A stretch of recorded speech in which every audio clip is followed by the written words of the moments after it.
My problem isn't even that they blame the 18% of the men.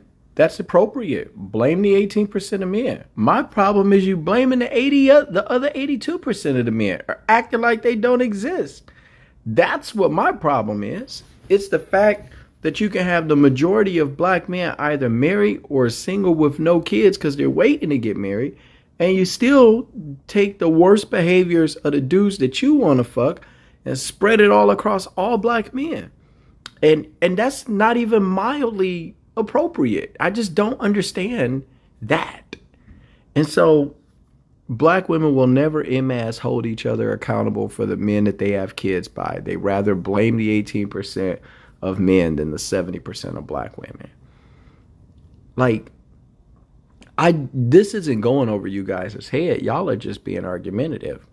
And that's why what I tell the young black men is when you have women who hold this position, it's not that they don't understand. They just don't give a fuck. They have such a powerful need to be right that they don't give a shit about the community. They don't care about our culture. They don't even give a shit about their kids. They really just care about being right.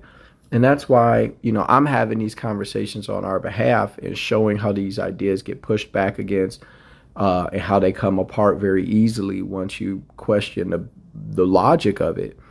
But I'm having these conversations hopefully so that our young men don't have to, because my advice to them is not to go back and forth with black women about any of this shit.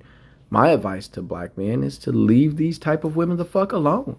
Not all black women, but black women who reveal that their thinking is this modern womanist, feminist, I'm single, chase the bag, boss bitch, bullshit. These women aren't worth having meaningful relationships with. They just refuse to take accountability or responsibility.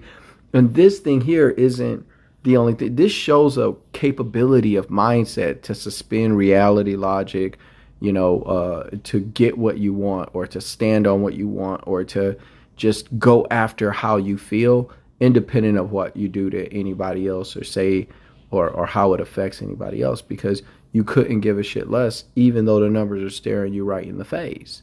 So with women who have this ability of thinking to completely disavow logic, reason, rationale, and fairness, it's better for men who want meaningful relationships to leave them alone because it can cost you everything.